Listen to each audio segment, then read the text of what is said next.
ಸ್ವಾಗತ ನಿಮಗೆ, ವಂದನೆ ನಿಮಗೆ, ಸಂಭ್ರಮ ಸಂತೋಷ ನಮಗೆ.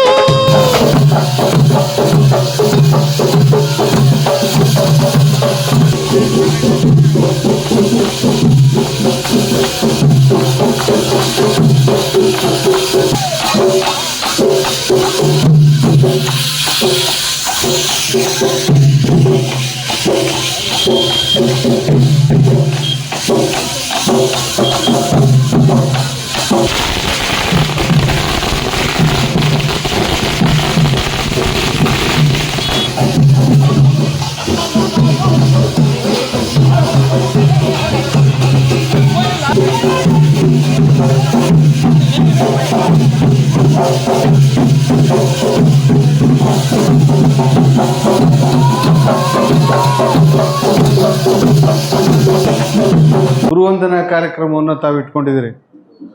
ನಮ್ಮನ್ನು ಇಷ್ಟೊಂದು ಅದ್ಧೂರಿಯಾಗಿ ಸ್ವಾಗತಿಸಿ ಮಾಡಿದಂಥ ಕಾರ್ಯಕ್ರಮ ಬಹುಶಃ ನಾವು ಕಾರ್ಯಕ್ರಮಗಳೆಲ್ಲ ಆಚೆ ನೋಡ್ತಾ ಇರ್ತೀವಿ. ಕಾರ್ಯಕ್ರಮಗಳನ್ನು ಮಾಡಬೇಕಾದ್ರೆ ಏನೋ ಒಂದು ಅವರ ಒಂದು ಸದುದ್ದೇಶವೋ ಅಥವಾ ಇನ್ನೊಂದೇನೋ, ಆದರೆ ನೀವು ಯಾವುದೇ ನಿಷ್ಕಲ್ಮಶ ಮನಸ್ಸಿನಿಂದ ಯಾವುದೇ ಇದಿಲ್ಲದೆ ಗುರುವಂದನಾ ಕಾರ್ಯಕ್ರಮವನ್ನು ಮಾಡ್ತಾಯಿದ್ದೀರಿ. ತುಂಬ ಸಂತೋಷ. ಅದರಲ್ಲೂ ನೀವೆಲ್ಲ ನಮ್ಮನ್ನು ನೋಡೋದ್ರ ಜೊತೆಗೆ ನಿಮ್ಮನ್ನು ನೋಡುವಂಥ ಭಾಗ್ಯವನ್ನು ನಮಗೆ ಕರುಣಿಸಿದ್ರಿ. ಅದು ನನಗೆ ಇನ್ನೂ ಭಾಳ ಸಂತೋಷದ ವಿಚಾರ. ನಾವು ಯಾವ ಕಾರ್ಯಕ್ರಮ ಮಾಡಿದ್ರೂ ಏನಾದ್ರು ಹಾಡು ಹೇಳ್ಬೇಕಾದ್ರೆ ಅನಿತನ್ನೇ ಕರೆದು ಕೊಡ್ತಾ ಇರೋದು, ನೀವೇ ಬಂದು ಚೆನ್ನಾಗಿರ್ತೀವಿ ಅಲ್ವಾ ಎಕ್ಸ್ಪ್ಲೇನು? ಹಾಂ, ಅನಿತನಿಗೆ ಕೊಡ್ತಿದ್ದು. ಪರವಾಗಿಲ್ಲ, ವಾಯ್ಸ್ ಇನ್ನೂ ಹಂಗೆ. Thank you, very good. ಹೌದಾ? ಒಳ್ಳೇದು. ಸಂತೋಷ ಆಗ್ತಾ ಇದೆ. ಅದು ಮಾತಿನಲ್ಲಿ ಸಂತೋಷ ಆಗ್ತಾ ಇದೆ ಅಂತ ಹೇಳಿದ ತಕ್ಷಣವೇ ಅದು ಮುಗಿದೋಗೋದಿಲ್ಲ, ಭಾಳ ನೆನಪಿನಲ್ಲೂ ಉಳಿಯುತ್ತೆ ಅನ್ನೋ ಮಾತನ್ನು ಹೇಳಲಿಕ್ಕೆ ಇಷ್ಟಪಡ್ತಾ ಇದ್ದೀನಿ. ಒಬ್ಬರನ್ನ ನಾವು ನೆನೆಸ್ಬೇಕು, ನಮ್ಮ ಸುರೇಶ್ ಅವ್ರನ್ನ. ಅವರು ನಮ್ಮ ಜೊತೆಲಿ ಶಿಕ್ಷಕರಾಗಿ ಕೆಲಸ ಮಾಡಿದಂಥವ್ರು. ಆದರೆ ನಾವು ನವೋದಯ ಶಾಲೆಯಲ್ಲಿ ಕೆಲಸ ಮಾಡ್ತಾ ಇದ್ವು. ನಮಗೆಲ್ಲ ಸಪೋರ್ಟಿವ್ ಆಗಿದ್ದದ್ದು ಸುರೇಶ್ ಅವರು. ನಾ ಏನು ಕೆಲಸ ಮಾಡಬೇಕಾದ್ರೂ ಫಸ್ಟು ಸುರೇಶ್ ಅವ್ರನ್ನ ಕುಂಡಿಸ್ಕೊಂಡು ಮಾತಾಡಿ ಆಮೇಲೆ ಮೀಟಿಂಗ್ ಕಾಲ್ ಮಾಡ್ತಾಯಿದ್ರು. ಏನು ಮಾಡೋದು ಸರಿ, ಹೆಂಗೆ ಮಾಡೋದು ಸರಿ ಅಂತ. ಯಾಕೆಂದರೆ ಅವರು ಭಾಳ ಖಂಡಿತವಾಗಿ ಲೋಕವಿರೋಧಿ ಅಂತಾರಲ್ಲ, ಆ ಥರ ಏನೇ ಇದ್ರೂ ಸ್ಪಷ್ಟವಾಗಿ ಇದು ಮಾಡೋದು ಹಿಂಗಾಗತ್ತೆ, ಹಿಂಗೆ ಮಾಡೋದು ಹಿಂಗಾಗತ್ತೆ ಅಂತ ಹೇಳ್ತಾಯಿದ್ರು. ಆದರೆ ವೆಲ್ ಸಪೋರ್ಟೆಡ್ ಸ್ಟೂಡೆಂಟ್, ಅವರು ವಿದ್ಯಾರ್ಥಿಗಳಿಗೆ ಸಹಾಯಕ ಆಗುವಂಥದ್ದೇ ಹೇಳ್ತಾಯಿದ್ರು. ಕಾರಲ್ಲಿ ಬಂದು ಲೈಟ್ ಹಾಕಿದ್ರೆ ಕೈ ಹಿಂಗಂದೆ ಅಲ್ಲಿ ನೇರ ಬಂದರು. ನನಗೆ ಬಂದ ತಕ್ಷಣ ಕಾರ್ಡ್ ಕೊಟ್ಟರು ಅಂದ. ಆ ಕಾರ್ಡನ್ನು ಕೊಟ್ಟಾಗ ಎಷ್ಟು ಖುಷಿ ಆಯಿತು ಅಂದರೆ, ನಿಜವಾಗ್ಲೂ ನಮ್ಮ ಆ ವಿದ್ಯಾರ್ಥಿಗಳ ಒಂದು ವೃಂದವನ್ನು ನೋಡಿ ತುಂಬ ಎಲ್ಲಿಲ್ಲದ ಸಂತೋಷ ಆಯಿತು. ಅವರಂದರು, ಸರ್ ಎಲ್ಲರೂ ಕೂಡ ನೀವು ಬರಬೇಕು, ಫ್ಯಾಮಿಲಿ ಸಮೇತ ಬರಬೇಕು, ಬರ್ತೀವಿ ಅಂತ ಹೇಳಿದೆ. ನೋಡಿ, ಈಗ ಸರ್ ಒಂದು ಮಾತು ಹೇಳಿದ್ರು. ಯಾರು? ನಮ್ಮ ಅನಿಲ್ ಕುಮಾರ್ ಸರ್ ಒಂದು ಮಾತನ್ನು ಏನಂತ ಹೇಳಿದ್ರು ಅಂದ್ರೆ, ಅವರು ಈಗ ಸುಸ್ಥಿತಿಯಲ್ಲಿ ಇರುವಂಥ ತಮ್ಮ ಸ್ನೇಹಿತರಾಗಿರ್ಬೋದು ಅಂಥ ಒಂದು ಫ್ರೆಂಡ್ಸನ್ನು ನೀವು ಗುರುತಿಸಿ ಅಂಥ ಮಕ್ಕಳಿಗೆ ಸಪೋರ್ಟ್ ಮಾಡಬೇಕು, ಮೇಲಕ್ಕೆ ತರುವ ಒಂದು ಪ್ರಯತ್ನವನ್ನು ಮಾಡಬೇಕು. ನಾವೆಲ್ಲರೂ ಕೂಡ ಇದ್ದೀವಿ. ನೀವು ಯಾವೇ ಟೈಮಲ್ಲೂ ಕೂಡ ನೀವು ಏನೇ ಹೇಳಿದ್ರು ಕೂಡ ಅದಕ್ಕೆ ನಾವು ಎಸ್ ಅಂತೀವಿ ಅಂತ. ಅದಕ್ಕೆ ನಾನು ಕೂಡ ನಾವೆಲ್ಲರೂ ಕೂಡ ನಮ್ಮೆಲ್ಲರ ಆದಿಯಾಗೂ ಕೂಡ ಹೇಳ್ತೀನಿ, ನಾವೆಲ್ಲರೂ ಕೂಡ ಅದಕ್ಕೆ ಸಪೋರ್ಟನ್ನು ಮಾಡ್ತೀವಿ. ನೀವು ಯಾವುದೇ ಒಂದು ಅಂಜಿಕೆಯನ್ನು ವ್ಯಕ್ತಪಡಿಸದೆ ತಾವೆಲ್ಲರೂ ಕೂಡ ನೀವೇನು ಮಾಡಬೇಕಂದ್ರೆ ವಿಚಾರವನ್ನು ತಿಳಿಸ್ಬೇಕು. ಯಾಕೆಂದರೆ ಈಗ ಒಂದು ಮರದಲ್ಲಿ ಒಂದೇ ರೀತಿಯ ರೆಂಬೆಗಳು ಇರಲ್ಲ, ಒಂದೇ ರೀತಿಯ ಎಲೆಗಳು ಇರಲ್ಲ, ನಾನಾ ರೀತಿ ಇರುತ್ತೆ. ಒಂದು ಚಿಕ್ಕದಿರುತ್ತೆ, ಒಂದು ದೊಡ್ಡದಿರುತ್ತೆ, ಒಂದು ಏನೇನೋ ರೀತಿಯ ರೂಪವಾಗಿರುತ್ತೆ, ಆ ರೀತಿ ಇರುತ್ತೆ. ಅಂಥವನ್ನು ಗುರುತಿಸಿ ನಾವೇನು ಮಾಡಬೇಕಂದ್ರೆ ಅಂಥವನ್ನು ಮೇಲಕ್ಕೆ ತರುವುದ ಪ್ರಯತ್ನವನ್ನು ಮಾಡಬೇಕು. ಯಾಕೆಂದರೆ ಈ ಕಾರ್ಯಕ್ರಮ ಮಾಡಿದ್ದೀರಿ, ಸಂತೋಷ. ಅಂಥ ಮಕ್ಕಳನ್ನು ತರಬೇಕು ಅಂತ ತಮ್ಮಲ್ಲಿ ಹೇಳ್ತೀವಿ, ನಾವು ಕೂಡ ಸಪೋರ್ಟನ್ನು ಮಾಡ್ತೀವಿ. ಮತ್ತು ಈ ದಿನ ಒಂಥರ ನಮ್ಮ ಜೀವನ ಉದ್ದಕ್ಕೂ ನೆನಪಿಸಿಕೊಳ್ಳುವಂತಹ ಒಂದು ಸಂದರ್ಭವನ್ನು ನೀವೆಲ್ಲ ಮಕ್ಕಳು ನಮಗೆ ತಂದುಕೊಟ್ರಿ. ಗುರುವಿನ ಸ್ಥಾನ ಏನು ಅನ್ನೋದನ್ನು ನಾವು ಏನು ಶ್ಲೋಕದ ಮೂಲಕ ಹೇಳ್ತಾ ಇದ್ವಿ, ಆ ಶ್ಲೋಕವನ್ನು ಇವತ್ತು ನೀವು ಸಾಕಾರ ಮಾಡಿದ್ದೀರಿ. ಗುರುವನ್ನು ನಾವು ದೇವರಿಗೆ ಹೋಲಿಸ್ತೀವಿ. ಕಾರಣ ಒಂದು ಮಗುವನ್ನು ನಿಷ್ಕಲ್ಮಶವಾಗಿ ಪ್ರೀತಿಸೋದಕ್ಕೆ ಸಾಧ್ಯ ಆಗುವಂಥದ್ದು ಕೇವಲ ಮೂವರಿಗೆ ಮಾತ್ರ. ನಮ್ಮ ತಾಯಿ, ತಂದೆ, ನಂತರ ಗುರುಗಳು. ಯಾವುದೇ ಒಂದು ಅಪೇಕ್ಷೆಗಳನ್ನು ಇಟ್ಕೊಳ್ಳದೆ, ಯಾವುದೇ ಒಂದು ಸ್ವಾರ್ಥವನ್ನು ಬಯಸದೆ ನಿಷ್ಕಲ್ಮಶವಾಗಿ ಪ್ರೀತಿಯನ್ನು ಕೊಡ್ತಾರೆ ಈ 3 ಜನ. ಹಾಗೆಯೇ ಆ ಮಗುವಿನ ಬೆಳವಣಿಗೆಯನ್ನು, ಅದರ ಒಂದು ಸಾಧನೆಯನ್ನು, ಅದರ ಒಂದು ಉದ್ಧಾರವನ್ನು ಕೂಡ ಒಂದು ಚೂರು ಕೂಡ ಬೇಸರ ಮಾಡಿಕೊಳ್ಳದೆ, ಅಸೂಯೆ ಪಡದೆ, ದ್ವೇಷ ಪಡದೆ, ಯಾವಾಗಲೂ ಕೂಡ ಅವರ ಏಳಿಗೆಗಾಗಿ ಯಾವುದೇ ಒಂದು ಬಯಕೆಗಳನ್ನು ಇಲ್ಲದೆ ಅವರ ಜೊತೆ ಇರುವಂಥವರು ಕೂಡ ಈ 3 ತಾಯಿ, ತಂದೆ, ಗುರು. ಬಹುಶಃ ನಾವು ಈ ವೃತ್ತಿಗೆ ಬಂದಾಗ ಯಾವುದೇ ಒಂದು ಅಪೇಕ್ಷೆಗಳನ್ನು ಇಟ್ಕೊಂಡು ಬರಲಿಲ್ಲ. ನಮ್ಮ ಗುರುಗಳು, ನಾನು ಮತ್ತು ಸುನೀತಾ ಮೇಡಮ್ ಇಬ್ಬರೂ BEd ಕ್ಲಾಸ್ಮೇಟ್ಸ್. ನಾವಿಬ್ಬರು ಒಂದೇ ಕಾಲೇಜಿನಲ್ಲಿ MES BEd ಕಾಲೇಜಲ್ಲಿ BEd ಮಾಡಿದಂಥದ್ದು. ಅಲ್ಲಿ ನಮ್ಮ ಪ್ರಾಂಶುಪಾಲರು ಹೇಳೋರು, ನೀವೆಲ್ಲ BEdಗೆ ಬಂದಿದ್ದೀರಿ, ಈ ನಿಮ್ಮ ಆಯ್ಕೆ ಚಾನ್ಸ್ ಆಗಿರಬಾರ್ದು, ಬೈ ಚಾಯ್ಸ್ ಬರಬೇಕು ನೀವು. ಕಾರಣ ಈ ಒಂದು ವೃತ್ತಿ ಏನಿದೆ, ಚಾನ್ಸ್ ಆಗಿ ಬಂದರೆ ನೀವು ಬೆಳೆಯೋದಕ್ಕೆ ಸಾಧ್ಯ ಆಗೋದಿಲ್ಲ, ಮತ್ತು ನಿಮ್ಮನ್ನು ನಂಬಿ ಬಂದಿರತಕ್ಕಂಥ ವಿದ್ಯಾರ್ಥಿಗಳನ್ನು ಕೂಡ ಬೆಳೆಸೋದಕ್ಕೆ ಸಾಧ್ಯ ಆಗೋದಿಲ್ಲ. ಹಾಗಾಗಿ ನೀವು ಇಷ್ಟಪಟ್ಟು ಬಂದರಷ್ಟೇ ನಿಮಗೆ ನೀವು ಬಯಸಿದೆಲ್ಲವೂ ಅದಕ್ಕಿಂತ ಹೆಚ್ಚಾಗಿ ಸಿಗುತ್ತೆ ಅಂತ ಹೇಳ್ತಾ ಇದ್ರು.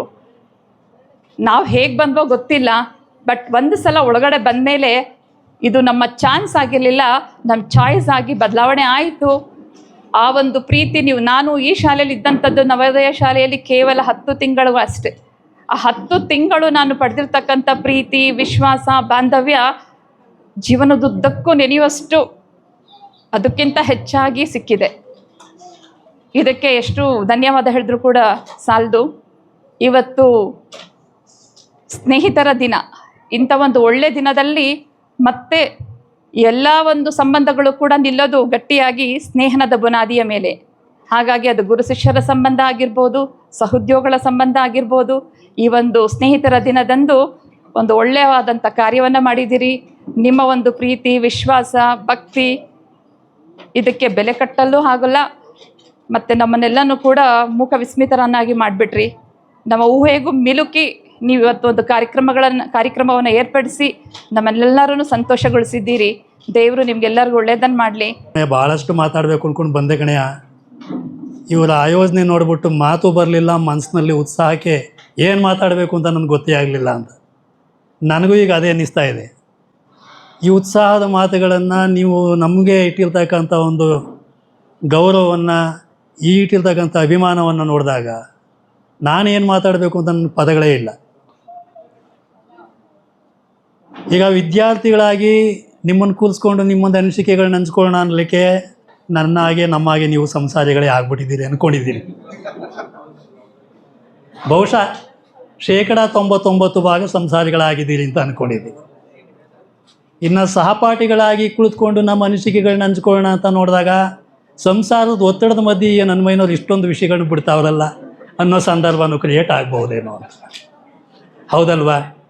ಆದರೂ ನಮ್ಮ ವೈಯಕ್ತಿಕವಾಗಿ ಅಥವಾ ಸಾಮೂಹಿಕವಾಗಿ ಹೇಳೋದಾದರೆ, ನಾವೇನಾದರೂ ಒಂದು ಶಿಕ್ಷಕ ವೃತ್ತಿಯನ್ನು ಆಯ್ಕೆ ಮಾಡಿಕೊಂಡು ಈ ಶಾಲೆಗೆ ಒಂದು ಕರ್ತವ್ಯ ನಿರ್ವಹಿಸಿದ್ದೀವಿ ಅಂದರೆ ಆ ಋಣವನ್ನು ನೀವು ಇವತ್ತು ಮಾಡಿರ್ತಕ್ಕಂಥ ಕಾರ್ಯಕ್ರಮದ ಆಯೋಜನೆ ಇದೆಯಲ್ಲ, ನಮ್ಮ ಜನ್ಮಾಂತರಕ್ಕೂ ತೀರಿಸ್ಲಿಕ್ಕಾಗಲ್ಲ.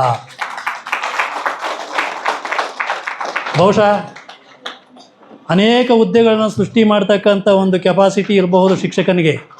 ಆ ಶಿಕ್ಷಕನ ಬಗ್ಗೆ ನೀವಿಟ್ಟಿರ್ತಕ್ಕಂಥ ಒಂದು ಅಭಿಮಾನಧಾರಿಯನ್ನು ನಾವು ನೋಡಿದಾಗ, ಆ ವೇದಿಕೆ ಸಂದರ್ಭ ಬಂದಾಗ ನಮಗನ್ನಿಸ್ತು ಈ ಜೀವನ ಇಲ್ಲಿಗೆ ಸಾರ್ಥಕವಾಯಿತು ನಮಗೆ ಅಂತ.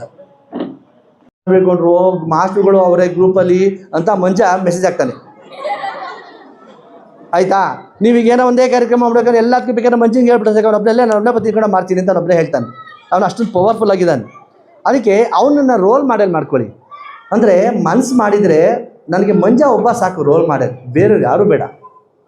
ನಾನು ಹಿಂಗೆ ಆಗಬೇಕು ಅಂತ. ಕಿರಣ ನನಗೆ ಹುಚ್ಚು, ನಾನು ಏನೋ ಒಂದು ಮಾಡಬೇಕು ಅಂತ ಬಂದಿದ್ದೀನಿ, ಮಾಡ್ತಾನೆ.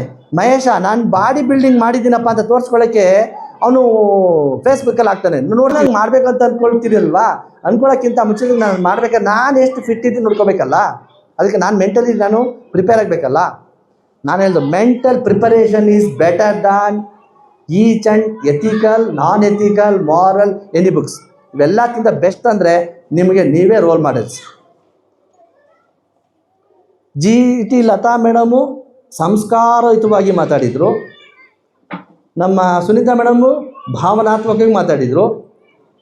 CV ಪೌರಾಣಿಕ ನಾಟಕನೇ ಆಡ್ಕೊಬಂದರು. CS ನಮ್ಮ SH ಸಂಗೀತ ತಗೊಂಡೋಗಿ ಕರ್ಕಶ ಮಾಡಿಕೊಂಡ್ರು. ನಮ್ಮ CK ಏನೂ ಆಗಲ್ಲ. ಆದರೂ ನಮ್ಮ CS ಗಾಡಲ್ಲೇ ಮುಗ್ದೋಗ್ಬಿಟ್ರು. ನಮ್ಮ HPN ಈಗ ಹಿಂಗಿದ್ದಾರೆ ಅಂತಲ್ವ, ನಾನು ಟೀಚರ್ ಆದಾಗ ನಾನು ಹೋಗಿ ಮನೆಗೆ ಹೋಗಿ ಹಿಂಗೆ ಒದ್ರುಬಿಟ್ರೆ ಬಟ್ಟೆ ಎಲ್ಲ ಉದುರೋತಿದ್ದು. ನನ್ನ ಬಟ್ಟೆ ಉದುರೋಗ್ತಿತ್ತಾಗ ನಾನು ಟೀಚರ್ ಆದಾಗ 40 kg ಇದ್ದೆ. ಈಗ ನಾನೇ ಹೋಗಿ ತೆಗಿಬೇಕು ಬಟ್ಟೆ. ಇವರು ಮೊದಲು ಅವರೇ ತೆಗಿತಿದ್ರು, ಈಗ ಅವರೇ ಉದುರೋಗಿಸ್ಕೋತಾರೆ ಅಷ್ಟೇ. ಹಾಗಾಗಿ ಆ ಉದುರುವಂಥ ಸ್ಥಿತಿಗೆ ಬಂದಿದೆಯಲ್ಲ, ಅದು ನಾನು ಯಾವಾಗಲೂ ಹೇಳ್ತಿದ್ದೀನಿ, ಉದುರಿಸ್ಕೊಳ್ಳೋಕೆ ಯಾಕೋ ಮಾಡ್ಕೊಳ್ತೀಯ ಬಾರಯ್ಯ ನೀನು ಅಂತಂದರೆ, ಬನ್ನಿಜೆ ನೋಡುವ ಏನಾಗಲ್ಲ, ಅದು ಒಂದು ಸಾರಿ ಹಿಂಗೆ ಆಗ್ಬಿಡ್ತು ಏನು ಮಾಡಲಿ ಅಂತ. ಇವತ್ತು ರೂಮಲ್ಲಿ ಒಬ್ಬನೇ ಇದ್ದಲ್ಲ ಅಂತನ್ನೋರು. ಅದು ಸ್ಟೋರಿ ನನಗೆ ಗೊತ್ತು, ಏನು ಒಬ್ಬನೇ ಏನು ಮಾಡ್ತಿದ್ವಿ ಅಂತ.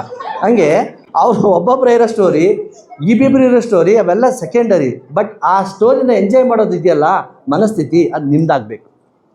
ನೀವು ಆ ಎಂಜಾಯ್ ಮಾಡೋದನ್ನು ನೀವು ಇಷ್ಟ ರೀ, ವೆರಿ ಸಿಂಪಲ್.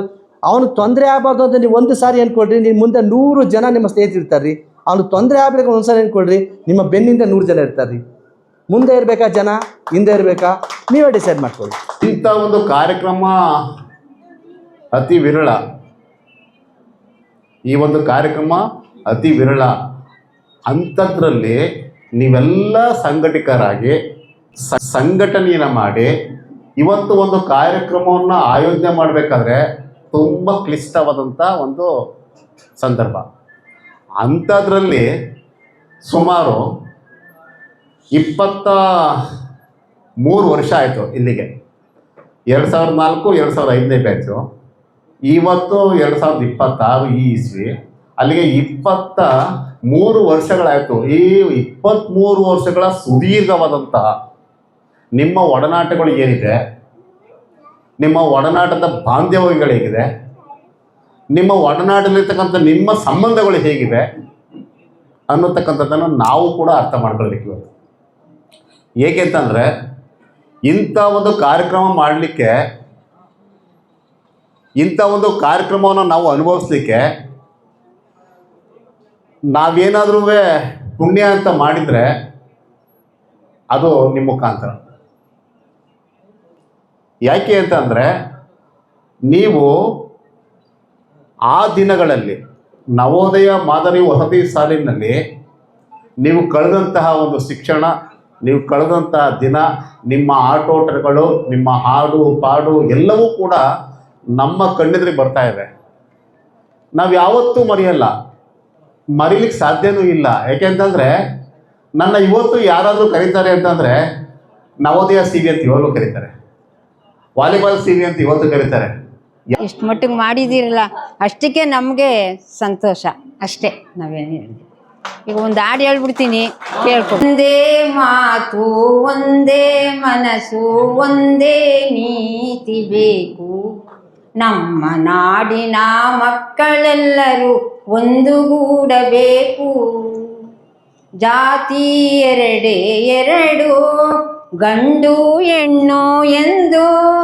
ಜಾತಿ ಎರಡೇ ಎರಡು, ಗಂಡು ಹೆಣ್ಣು ಎಂದು. ಜ್ಯೋತಿಯಂತೆ ನೀವು ಬೆಳಗಬೇಕು ಕಂದ, ಎಲ್ಲರ ದಯ ನೀವು ಗೆಲ್ಲಬೇಕು ಕಂದ. ಎಲ್ಲಿರಲಿ ಎಂತಿರಲಿ ತಾಯಿ ನಾಡೆ ಆನಂದ. ಒಂದೇ ಮಾತು ಒಂದೇ ಮನಸ್ಸು ಒಂದೇ ನೀತಿ ಬೇಕು, ನಮ್ಮ ನಾಡಿನ ಮಕ್ಕಳೆಲ್ಲರೂ ಒಂದುಗೂಡಬೇಕು.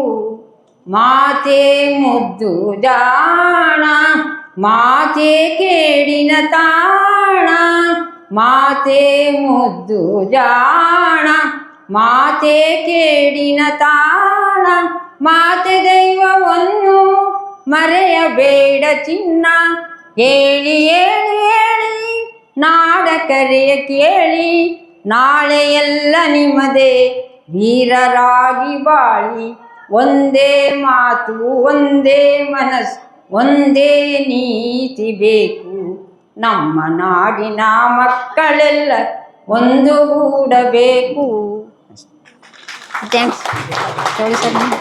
ಮಕ್ಕಳಿಗೆ ಒಳ್ಳೆಯದು ಕೆಟ್ಟು ಎಂಬುದು ಗೊತ್ತಿರಲ್ಲ. ಅದನ್ನು ತಿದ್ದಬೇಕಾದ್ರು ಒಬ್ಬ ಶಿಕ್ಷಕರು.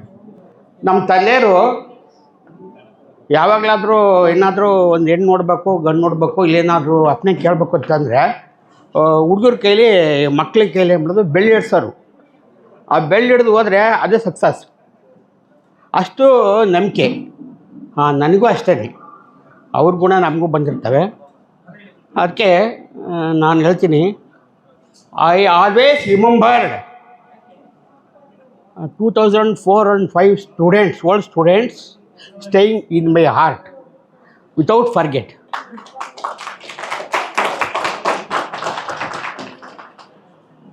ನಾನು ಈ 1,000 ರೂಪಾಯಿ ಮತ್ತು ಚಕ್ಕೆರೆ ಸ್ಕೂಲಲ್ಲಿ 25 ವರ್ಷ ನಿರಂತರವಾಗಿ ಸೇವೆ ಸಲ್ಲಿಸಿದೆ. 1 ವರ್ಷ ಗೆಸ್ಟ್ ಟೀಚರ್ ಆಗಿ ಕೂಡ ವರ್ಕ್ ಮಾಡಿದೆ. ನಮಗೆ ಮೋಸ ವಂಚನೆದಾಗ ಏನೂ ಗೊತ್ತಿಲ್ಲ. ನಾವು ಮಕ್ಕಳೇ ದೇವರು. ನಾವೇನಾದರೂ ಬಿಟ್ಟೋಯ್ತೀವಿ ಅಂತಂದರೆ ಅದು ವಿದ್ಯೆ ಮಾತ್ರ. ಇವತ್ತು IAS ಅಧಿಕಾರಿ ಆಗಿರ್ಬೋದು, ಇವತ್ತು ಸೈಂಟಿಸ್ಟ್ ಆಗಿರ್ಬೋದು, ಒಬ್ಬ ಲಾಯರ್ ಆಗಿರ್ಬೋದು, ಒಬ್ಬ ಬ್ಯಾಂಕ್ ಮ್ಯಾನೇಜರ್ ಆಗಿರ್ಬೋದು, ಇವತ್ತು ಏನೆಲ್ಲ ಆಗಿದ್ದಾರೆ. ಇವತ್ತು ಈ ಕವನ ಅವಳು ಜರ್ಮನಲ್ಲಿ MS ಮಾಡ್ತಾಳೆ. ಈಗ ಔಟ್ ಆಫ್ ಕಂಟ್ರಿಲಿ ಕೂಡ ಇವತ್ತು ಇಂಜಿನಿಯರಾಗಿ ವರ್ಕ್ ಮಾಡ್ತಾಯಿದ್ದಾರೆ. ಬೇಜಾನು ವಿದ್ಯಾರ್ಥಿಗಳಿದ್ದಾರೆ. ಇವತ್ತು ಯಾವಾಗಲೂ ನೆನೆಸ್ತಾರೆ ನಮ್ಮನ್ನು. ಅವ್ರು ನೆನೆಸ್ತಾರೆ ಅಂತಂದಮೇಲೆ ಅವರು ಎಲ್ಲಿರಬೇಕು? ನಮ್ಮ ಹೃದಯದಲ್ಲಿ ಇದ್ದಾರೆ ಅಂತ. ಅದಕ್ಕೆ ನಾನು ಇವತ್ತು ಹೇಳೋದು ಏನಪ್ಪ ಅಂತಂದರೆ, ಟೀಚರ್ಸು ದೇವರಾದಮೇಲೆ ವಿದ್ಯಾರ್ಥಿ ಕೂಡ ಒಂದು ದೇವರು. ಯಾಕೆಂದರೆ ನಾನು ಒಂದು ಸಲ ರಿಟೈರ್ಡ್ ಆಯಿತು. ರಿಟೈರ್ಡ್ ಆದಮೇಲೆ ಮನೆಯಲ್ಲಿದ್ದೆ. HD ಪ್ರವೀಣ್ ಕುಮಾರು ಫೋನ್ ಮಾಡ್ದ. ಫೋನ್ ಮಾಡಿ ಅವನು ಯಾಕಪ್ಪ ಅಂತಂದೆ. ಸರ್ ನಿಮ್ಗೇನೋ ಒಂದು ಗಿಫ್ಟ್ ಕೊಡಬೇಕು ಅಂದ. ಅವನು ಗಿಫ್ಟ್ ಒಂದು ಏನು 1,000 2,000 ಯಾರಿಗೆ ಕೊಡ್ಬೋದು ಅಷ್ಟೇ. ಅವನು ನನ್ನ ಮೊಬೈಲ್ಗೆ 20,000 ರೂಪಾಯಿ ಹಾಕಿದ್ದ. ಆಮೇಲೆ ನಂದು ರಿಟೈರ್ಡ್ ಆಯಿತು. ಆದಾಗ ಪ್ರತಾಪ್ ಬ್ಯಾಚ್ ಅಡ್ವೊಕೇಟ್ ಆಗಿರಲ್ಲ, ಅವ್ರ ಬ್ಯಾಚಲ್ಲಿ ಬಂದರು. ಅವಾಗ ಬಂದು ಅವರು ಒಂದು 20,000 ರೂಪಾಯಿ ಕೊಟ್ಟು ಅವರು ಸನ್ಮಾನ ಮಾಡಿದರು. ಅದೇ ನಮ್ಮ ಇವಳು ಕಿದ್ವಾಯಲ್ಲಿ ಸೈಂಟಿಸ್ಟು ಸುನೀಲ್ ಬ್ಯಾಚ್ ಬಂದಾಗ 50,000 ರೂಪಾಯಿ ಕೊಟ್ಟರು. ಹಿಂಗೆ ಒಂದು ಸುಮಾರು ಒಂದು 3 ಬ್ಯಾಚ್ ನನಗೆ 1,65,000 ರೂಪಾಯಿ ಆಯಿತು. ಅವಾಗ ಇವಳು ವಿಜ್ಞಾನಿ ಆಗಿದ್ದಳು, ಸೈಂಟಿಸ್ಟ್ ಆಗಿದ್ದಳು. ಸಾರ್ ಇವೆಲ್ಲ ದುಡ್ಡು ತಗೊಂಡು ಇಟ್ಕೊಂಡ್ರೆ ಏನು ಪ್ರಯೋಜನ ಇಲ್ಲ, ಒಂದು ಏನಾದರೂ ಮಾಡಿಸ್ಕೊಳ್ಳಿ ಅಂದರು. ನಮ್ಮ ಮನೆಯವ್ರು ಆ ಟೈಮಲ್ಲೇ ಒಂದು ಚೈನ್ ಮಾಡಿಸ್ರು. ಅದು ನನ್ನ ನೆನಪಿರಲಿ ಆ ವಿದ್ಯಾರ್ಥಿಗಳು ಒಂದು ಅಂತೇಳಿ. ನಾನು ಯಾವಾಗಲೂ ಅಷ್ಟೇ. ನಾನು ಈಗ ಇಲ್ಲಿ 1,000 ರೂಪಾಯಿಲ್ಲ ನೀವು ವರ್ಕ್ ಮಾಡೋಕ್ಕಾಗಲಿಲ್ಲ. ವರ್ಕ್ ಮಾಡಿದೆ, ಆದರೆ ಮಕ್ಕಳನ್ನ ಗುಡಿಸೋ ಮಟ್ಟಕ್ಕೆ ನಾನು ಬೆಳೆಯೋಕ್ಕಾಗಲಿಲ್ಲ. ಆದರೆ ಚಕ್ಕೆರೆಯಲ್ಲಿ 7 ಗಂಟೆ ಶುರು ಆದರೆ 10 ಗಂಟೆ ತನಕ ಓದಿಸ್ತಿದ್ದೆ. 4 ಗಂಟೆ ಶುರು ಮಾಡಿದರೆ 7 ಗಂಟೆ ತನಕ ಓದಿಸ್ತಿದ್ದೆ. ನಾನೇನು ಬಾಯಾಗಿ ಕ್ವೆಶನ್ ಆನ್ಸರ್ ಹೇಳ್ತೀನೋ ಅದನ್ನೇ ಅವ್ರ ಬಾಯಲ್ಲಿ ಪ್ರಾಕ್ಟೀಸ್ ಕೊಡ್ತಿದ್ದೆ. ಇವತ್ತು ಮಕ್ಕಳು ಬಂದರೆ ಗೇಟ್ ಹತ್ರ ಬಂದರೆ ಅವ್ರು ಬಿಡದೇ ಇರ್ಬೋದು ಸೆಕ್ಯೂರಿಟಿಗಳು. ಆ CS ನೋಡಬೇಕು ಅಂತ ಬಂದರೆ ಫಸ್ಟ್ ನನಗೆ ಪ್ರಿನ್ಸಿಪಲ್ಗಿಂತ ಮುಖ್ಯವಾಗಿ ನನಗೆ ಕಾಲಿಗೆ ನಮಸ್ಕಾರ ಮಾಡಿ. ನವೋದಯ, ನವ ಉದಯ ಹೆಸರಿಗೆ ತಕ್ಕಾಗೆ ನವ ಉದಯ ವಿದ್ಯಾರ್ಥಿಗಳಿಗೆ ನಾವು ಏನೋ ಒಂದಷ್ಟು ಗೈಡ್ಲೈನ್ಸ್ ಕೊಟ್ಟಿರ್ಬೋದು, ಈ ದಾರಿಲಿ ಹೋಗ್ರಪ್ಪ ಅಂತ. ಆದರೆ ಪ್ರಯತ್ನ ಯಾರ್ದು? ನಿಮ್ಮದು. ನಿಮ್ಮ ಪ್ರಯತ್ನದಿಂದ ನೀವು ಮುಂದೆ ಬಂದಿದ್ದೀರಿ. ಈ ದಾರಿ ಹೋಗಿ ಒಳ್ಳೆಯದು ಅಂತ ಹೇಳ್ಕೊಟ್ಟಿದ್ದೀವಿ. ಒಳ್ಳೆ ಮಾತಲ್ಲೂ ಹೇಳಿದ್ದೀವಿ, ದಂಡಿಸಿ ಕೂಡ ಹೇಳಿದ್ದೀವಿ. ಆ ದಂಡನೆ ಅದೆಲ್ಲ ಅರ್ಥಕೊಂಡು ನೀವು ಈ ಒಂದು ಸ್ಥಾನದಲ್ಲಿ ಇದ್ದೀರಿ. ಇನ್ನು ಇನ್ನೂ ಕೂಡ ನಾನು ಎಲ್ಲರಿಗಿಂತ ಯಂಗೆಸ್ಟ್ ಚಿರ ಸೌಂದರ್ಯವತಿ ಅಂತ ತಮಗೆ ತಾವು ಪ್ರಮಾಣ ಕೊಟ್ಕೊಂತ ಸುನೀತಾ ಮೇಡಮ್ ಅವರೇ, ನಮ್ಮಲ್ಲಿ ಕಾಲು ಎಳೆಯುವ ಇದು ಇದ್ದೇ ಇರ್ತದೆ ಬಿಡಿ. ಅವರೇ ದೃಢೀಕರಣ ಮಾಡ್ಕೊಬಿಟ್ರು, ಯಾರು ಕೊಡಲಿಲ್ಲ. ಇರಲಿ ಮೇಡಮ್, ಹಾಗೆ ಇದ್ದೀರಿ, ಅದು ಸತ್ಯನೇ ಅದು. ಇನ್ನು ನಮ್ಮ ಪಕ್ಕದ ಸುನೀತಾ ಮೇಡಮ್ ಅವರು. ನಾನು 10 ತಿಂಗಳು 9 ತಿಂಗಳು ನಿಮ್ಮ ಜೊತೆ ಇದ್ದೆ, ಆದರೂ ಎಷ್ಟೊಂದು ಪ್ರೀತಿ ಕೊಟ್ರಿ ಮೇಡಮ್. 9 ತಿಂಗಳೇ ತಾನೇ ಮುಖ್ಯ.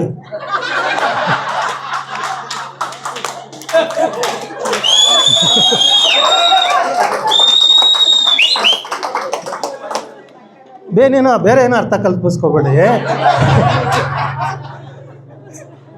ಒಬ್ಬ ತಾಯಿ ತನ್ನ ಮಗುವನ್ನು 9 ತಿಂಗಳು ಹೊತ್ತು ಸಾಕಿ ಸಲಿತಾಳೆ. ತಾಯಿ ಏನು ನಡವಳಿಕೆ ಇರ್ತದೆ ಅದು ಮಕ್ಕಳಿಗೆ ಬರುತ್ತೆ. ಅದೇ ರೀತಿ ಅವರು ಏನು ಶಿಸ್ತಿನ ಸಿಪಾಯಿಯಾಗಿ ತಮಗೆ ಬೋಧನೆ ಮಾಡಿದ್ರು, ಆ ಶಿಸ್ತಲ್ಲಿ ನಿಮಗೂ ಸ್ವಲ್ಪ ಬಂದಿದೆ ಖಂಡಿತ. ನೀವು ಅಷ್ಟೊಂದು ಪ್ರೀತಿ ತೋರಿಸ್ತಿದ್ದೀರಲ್ವ, ಅದನ್ನು ಭಾವುಕರಾಗಿ ಅವರು ಹೇಳ್ತಾ ಇದ್ದಾರೆ. ಇನ್ನು ಉಮಾದೇವರು, ಈ ಧರ್ಮರಾಯ ಗಂಡಸು, ಹೆಂಗ್ಸ್ಗೇನಾರು ಹೆಸರಿದೆ ಧರ್ಮರಾಯಿತಿ ಅಂತ ಕೊಡ್ಬೋದು. ನಮ್ಮೆಲ್ಲರ ಹಿರಿಯ ಅಕ್ಕ. ಆದರೆ ಜೇಗ್ ಮಾತ್ರ ಉಮಾ ಕುಮಾರಿ, ಅವ್ರ ತಂಗಿ ಅಥವಾ ಫ್ರೆಂಡು, ಬಾರೆ ಉಮಾ. ಅಷ್ಟೊಂದು ಪಾಪ ಆ ಸಮಯದಲ್ಲಿ ಆಗಿದ್ವಿ ನಾವೆಲ್ಲ. ತಗೊಂಡ್ರು ಕಡಿಮೆ ಸಂಬಳ, 1,000 ರೂಪಾಯಿ ಸಂಬಳ. ನಾವೆಲ್ಲ ಮಳವಳ್ಳಿಯಿಂದ ಆಚೆ ಬರ್ತಿದ್ವು, ಅದರಲ್ಲಿ ನಿಭಾಯಿಸ್ತಿದ್ವು. ಖುಷಿ ಇತ್ತು, ನಿಮ್ಮಂಥ ಮಕ್ಕಳ ಜೊತೆ ಒಡನಾಟ ಚೆನ್ನಾಗಿತ್ತು. ಆ ಒಂದು ನೆನಪು ಈಗಲೂ ಮಧುರ ಕ್ಷಣಗಳನ್ನು ಮತ್ತೆ ಮರುಕಳಿಸಿದ್ದೀರಿ. ಎಲ್ಲ ಶಿಕ್ಷಕರು ಹೇಳ್ದಂಗೆ ನಾನು ಮತ್ತೆ ಅದನ್ನು ಹೇಳ್ತಾ ಇದ್ದೀನಿ. ಇನ್ನು CV ಸರ್, ಮಿಲಿಟ್ರಿ ಮ್ಯಾನ್, ಅವ್ರು ಬತ್ತು ಅಂದರೆ ಯಾರೋ ನಿಲ್ತಿರ್ಲಿಲ್ಲ, ಓಡ್ಬಿಡ್ತಿದ್ರು. ಇನ್ನು ಶನಿವಾರ ಬತ್ತು ಅಂದರೆ, ಯಾಕಪ್ಪ ಬತ್ತು ಶನಿವಾರ, ಎಲ್ಲರೂ ಅಷ್ಟೇ ನಿಲ್ಲಿಸ್ಬಿಡೋದು, ಹಿಂಗೆ ನಿಂತ್ಕೊಳ್ಳಿ ಅನ್ನೋದು, ಒಂದು ರೌಂಡ್ ಬರೋದು ಎಲ್ಲ. ಜೊತೆಗೆ ನಮ್ಮದು ಬೇರೆ ಸಪೋರ್ಟು. ಮೇಡಮ್ ನೀವು ಅಲ್ಲಿ ನಿಂತ್ಕೊಳ್ಳಿ, ಸರಿ ನೀವು ಇಲ್ಲಿ ನಿಂತ್ಕೊಳ್ಳಿ, ಯಾರು ಕೈಯಾಗ ಕಾಲು ಅಲ್ಲಾಡಿಸ್ತಾರೆ ನೋಡಿ, ನಮಗೂ ಕೆಲಸ ಕೊಡೋರು.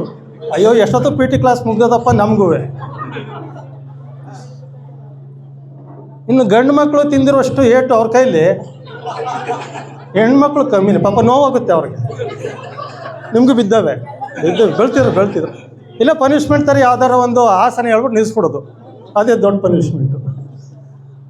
ಆ ನೆನಪುಗಳು ನಿಮ್ಮ ಹತ್ರ ಈಗಲೂ ಉಳಿದಿದೆ. ಅವರು ಕಲಿಸಿಕೊಟ್ಟ ಶಿಸ್ತು, ಆ ಶಿಸ್ತಿನಲ್ಲಿ ನಿಮ್ಮೊಂದು ಬಂದಿದೆ. ಆ ಬಂದಿರೋ ಕಾರಣ ಈ ಒಂದು ಮತ್ತೆ ರಿಪೀಟ್ ಮಾಡ್ತೀನಿ, ಈ ಆಚರಣೆ ಮಾಡ್ತಕ್ಕಂಥ ಕೆಲಸ. ಇನ್ನು ಸುನೀತಾ ಅವರು ಚಿರಯುವತಿ ಆದರೆ ಚಿರಯುವಕ ನಮ್ಮ CK.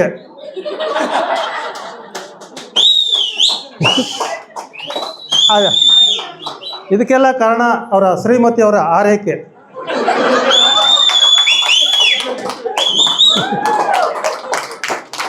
ಅವರು ಒಮ್ಮೊಮ್ಮೆ ಹೇಳ್ತಾ ಇರ್ತಾರೆ, ಅದೊಂದು ಕಲ್ಲು ಬಂಡೆ ಆಗಿತ್ತು, ಈಗ ಕೆತ್ತಿ ಮೂರ್ತಿ ಮಾಡಿದ್ದೀನಿ ಅಂತ. ನಿಜ, ಶಿಲೆ ಮಾಡಿದ್ದೆ. ಈಗ ನಾನು ಅದೇ ಹೇಳ್ತೀನಿ, ಏನಪ್ಪ ಇಷ್ಟೊಂದು ಮಾತು ಕಲ್ತ್ಕೊಬಿಟ್ಟಿದ್ದೀನಿ, ನಾನೇ ಮರ್ತ್ಕೊಬಿಟ್ಟಿದ್ದೀನಿ ಅಂತಂದರೆ. ನಾವು ಹಿಂಗೆಲ್ಲ ಫ್ರೆಂಡ್ಲಿನೇ ಮಾತಾಡ್ತೀವಿ. ಆದರೆ ನಿಮಗೆ ವಿದ್ಯೆ ಹೇಳ್ಕೊಡೋದ್ರಲ್ಲಿ ಯಾವುದೇ ಮೋಸ ಮಾಡಿಲ್ಲ. ನಾನು ಸತತವಾಗಿ 1997ರಿಂದ 2007 ಜುಲೈ ತನಕ ಶಿಕ್ಷಕರಾಗಿ ಕೆಲಸ ಮಾಡಿದ್ದೆ. ಯಾವುದೇ ಸ್ವಾರ್ಥವಿಲ್ಲದೆ ನಿಸ್ವಾರ್ಥವಾಗಿ ನಾನು ತಮಗೆ ಬೋಧನೆ ಮಾಡಿದ್ದೀನಿ. ಗೊತ್ತಿರೋಷ್ಟು ವಿಚಾರ ತಿಳಿಸ್ಕೊಟ್ಟಿದ್ದೀನಿ.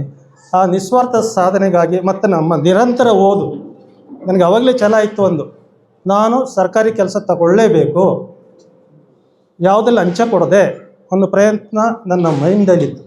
ಆ ಕಾರಣಕ್ಕಾಗಿ ಸರ್ಕಾರಕ್ಕೆ 1 ರೂಪಾಯಿನೂ ಯಾರಿಗೂ ಲಂಚ ಕೊಡದೆ, ಮೊದಲನೇದಾಗಿ 2007ರಲ್ಲಿ ಖಜಾನೆ ಇಲಾಖೆ ಮಂಡ್ಯಕ್ಕೆ ಆಯ್ಕೆಯಾದೆ. ಪರೀಕ್ಷೆ ಬರೆದು ಹೆಂಗೆ ಬರೆದು ಇದ್ದಾದರೂ ಅದಕ್ಕಾಯಿತು. ಆವಾಗಲೂ ನನ್ನ ಆಸೆ ಈಡೇರಲಿಲ್ಲ. ನಾನು ಕೇಳಿದ ಉದ್ಯೋಗ ಬಯಸಿರಲಿಲ್ಲ, ಬಂದಿರಲಿಲ್ಲ. ಆ ನಿರಂತರ ಪ್ರಯತ್ನವಾಗಿ 3 ವರ್ಷದ ನಂತರ ನಾನು ಪಂಚಾಯಿತಿ ಅಭಿವೃದ್ಧಿಯಾಗಿ ಎಕ್ಸಾಮಲ್ಲಿ ಆಯ್ಕೆಯಾಗಿ ಈಗ ಆ ವೃತ್ತಿಯಲ್ಲಿ ಮುಂದುವರಿತಾ ಇದ್ದೀನಿ. ಎಲ್ಲರೂ ಶಿಕ್ಷಕರಾಗಿ ಉಳ್ಕೊಬಿಟ್ರು, ಆದರೆ ನಾನು ಮಾತ್ರ ಈ ಬೇರೆ ದಾರಿ. ಹುದ್ದೆ ಒಳ್ಳೆಯದೇ, ಆದರೆ ಒತ್ತಡದ ಕೆಲಸ. ತಮಗೆಲ್ಲ ಗೊತ್ತಿದೆ, ಒಂದು ಪಂಚಾಯಿತಿ ಅಭಿವೃದ್ಧಿ ಅಧಿಕಾರಿ ಪಂಚಾಯಿತಿ ಅಂದರೆ. ಹಾಗಾಗಿ ನನ್ನ ಮಾತೃ ಇಲಾಖೆ ಏನಿದೆ, ಶಿಕ್ಷಕ ಒಂದು ಬಾಂಧವ್ಯ ಬಂಧತನ, ಅದೀಗಲೂ ನನ್ನ ಹತ್ರ ಇದೆ. ಅದು ಕಳ್ಕೊಳ್ಳೋಕ್ಕೆ ಚಾನ್ಸೇ ಇಲ್ಲ. ಇನ್ನು ನಮ್ಮೆಲ್ಲರ ಮೇರು ಸಾರಥ್ಯ ವಹಿಸ್ಕೊಂಡು ಎಲ್ಲರನ್ನ ಒಂದು ಉನ್ನತ ಮಟ್ಟದಲ್ಲಿ ತಲುಪಿಸ್ಲಿಕ್ಕೆ ಸಾಧ್ಯವಾದಂಥ ಕಾರಣಕರ್ತರಾದಂಥ ಒಂದು ಲೀಡರ್ಶಿಪ್ ಅಂತಂದರೆ ಆ ನಾಯಕ ಗುಣ ನಮ್ಮ ಅನಿಲ್ ಕುಮಾರ್ ಸರ್ಗಿದೆ ಅದು. ಅವರು ಹೇಳಿದಾಗೆ ಇತ್ತೀಚೆಗೆ ಏನು ಸರ್ಕಾರದ ಮಟ್ಟದಲ್ಲಿ SOP ಏನು ಕಾನೂನುಗಳು ಬಂದಿದೆ ಅದನ್ನು ನಾವು ಒಂದರಗುಪ್ಪೆ ಶಾಲೆಯಲ್ಲಿ ಇದ್ದಾಗಲೇ ಅವರು ಚಾಲ್ತಿಗೆ ತಂದರು. ಅದನ್ನೀಗ ಮಾದರಿಯಾಗಿ ಅನಿಸ್ತಾ ಇದ್ದಾರೆ. ಸೊ ಈ ಕಾರಣದಿಂದ ಎಲ್ಲರನ್ನೂ ಒಗ್ಗೂಡಿಸ್ಕೊಂಡು ಈ ಒಂದು ಶಾಲೆ ವಿದ್ಯಾರ್ಥಿಗಳನ್ನು 100% ಪ್ರತಿ ವರ್ಷ ಇಂಗ್ಲೀಷ್ ಮೀಡಿಯಮ್ ಆದಾಗಲೂ ಕೂಡ ಕನ್ನಡ ಮೀಡಿಯಮ್ ಇದ್ದಾಗಲೂ ಕೂಡ ಪ್ರತಿ ವರ್ಷ 100% ರಿಸಲ್ಟ್ ಬರುವಂಥ ಒಂದು ಕೆಲಸಕ್ಕೆ ಏನೇನು ಪ್ಲ್ಯಾನ್ ಮಾಡಬೇಕು ಅನ್ನೋದನ್ನ ರಾತ್ರಿಯಲ್ಲಿ ಕೂತ್ಕೊಂಡು ಯೋಚನೆ ಮಾಡಿ ದಿನ ಒಬ್ಬರು ಶಿಕ್ಷಕರನ್ನು ಆಲ್ಟ್ ಮಾಡಿಸ್ತಾಯಿದ್ರು, ಓದಿಸ್ತಾಯಿದ್ರು. ಹಾಗೆ ನೀವು ತಾವು ಕೂಡ ಅದನ್ನೆಲ್ಲ ಪಾಲಿಸ್ತಾಯಿದ್ರಿ. ಆ ಓದ್ದದಕ್ಕೇ ಇವತ್ತು ಈ ಸ್ಥಾನದಲ್ಲಿ ಇದ್ದೀರಿ. ಇವತ್ತು ನೀವು ಎಲ್ಲ ನಾನು ಗಮನಿಸಿದಾಗೆ ಕೇಳ್ಪಟ್ಟ ಹಾಗೆ ಎಲ್ಲ ರಂಗದಲ್ಲೂ ಇದ್ದೀರಿ. ಅದು ನಿಮ್ಮ ಒಳ್ಳೆಯ ಪ್ರಯತ್ನ. ಸೈಂಟಿಸ್ಟಿಂದ ಡಾಕ್ಟ್ರು, ಮ್ಯಾನೇಜರು ಎಲ್ಲರೂ ಇದ್ದೀರಿ. ಅಷ್ಟೇ ಯಾಕೆ ಸ್ವಂತ ಉದ್ಯಮನೂ ಮಾಡ್ತಾಯಿದ್ದೀರಿ. ಅದು ನಿಮ್ಮ ಕೌಶಲ್ಯತೆ, ನೀವು ಬೆಳೆಸ್ಕೊಂಡಂಥ ಬುದ್ಧಿ, ನೀವು ಆಯ್ಕೆ ಮಾಡ್ಕೊಂಡಂಥ ದಾರಿ. ಆ ದಾರಿಯಲ್ಲಿ ಹುಟ್ಕೊತು ಅಂತ ಕೇಳಿದ್ರೆ ಮಕ್ಕಳು ನಮಗೆ ಹೇಳ್ತೇವೆ ನೀವು ಕಲಿಸ್ಕೊಟ್ಟಿದ್ದು ಅಂತ. ದಾರಿ ತೋರಿಸಿದ ನಿಜ, ಅದರ ಪ್ರಯತ್ನ ನಿಮ್ಮದಿದೆ. ಆ ಕಾರಣದಿಂದಾಗಿ ಮತ್ತೊಮ್ಮೆ ಈ ಒಂದು ದಿನದ ವಿಶೇಷತೆಗೆ ತಮಗೆ ಎಲ್ಲರಿಗೂ ಹೃತ್ಪೂರ್ವಕ ಧನ್ಯವಾದಗಳು. ಇನ್ನು CS ಪಾಪ ಅವರು ಏನು ಹೇಳಿರಿ, ಅವರು ಒಂದು ಮೇಡಮ್ ಸಾಕಮ್ಮ ಮೇಡಮ್ ಒಂದು ಜೋಕ್ಸ್ ಹೇಳ್ತೀನಿ, ಇಂಡಿವಿಜುವಲೇ ತಗೋಬೇಡಿ ಪ್ಲೀಸ್. CV ಸರ್ ಒಂದು ಹೊಸದು ಅವಾಗೆಲ್ಲ ಪಾಪ ನೆಂಟರಿಷ್ಟರು ಮನೆಗೆ ಅಥವಾ ನಮ್ಮ ಇವ್ರ ಮನೆಗೆ ಹೋಗ್ಬೇಕಾಗಿತ್ತು. ಒಂದು ದಿನ CV ಅವರು ಊಟಕ್ಕೆ ಆಫರ್ ಕೊಟ್ಟರು. ಹೋದ್ವಿ ನಾನು CS. ಮೊದಲೇ ಅವ್ರ ಸಂಕೋಚ, ಬೇರೆ ಮನೆಗೆ ಹೋದರೆ ಅಂದ್ಕೊಂಡು ಮಾತಾಡೋಲ್ಲ, ನೋಡೋದಿಲ್ಲ. ಅವರು ಮಾಮೂಲಿ ಊಟ ಅಡುಗೆ ಬಡಿಸಿದ್ರು. 2ನೇ ರೌಂಡ 1ನೇ ರೌಂಡ್ ಆಯಿತು, ಮತ್ತೆ 2ನೇ ರೌಂಡ್ಗೆ ತಗೊಬಂದರು. ಇವರು ಮಾತಾಡಲ್ವಲ್ಲ, ತಲೆ ಬಗ್ಗಿಸ್ಕೊಂಡು ಸಾಕು ಸಾಕು ಸಾಕು. CV ಸುಮ್ಮ ಕೂತ್ಕೋಬೇಕಲ್ಲ. ಏನ್ಯಾ ನಮ್ಮ ಮಿಸಸ್ನ ಏಕವಚನದಲ್ಲಿ ಮಾತಾಡ್ತೀಯ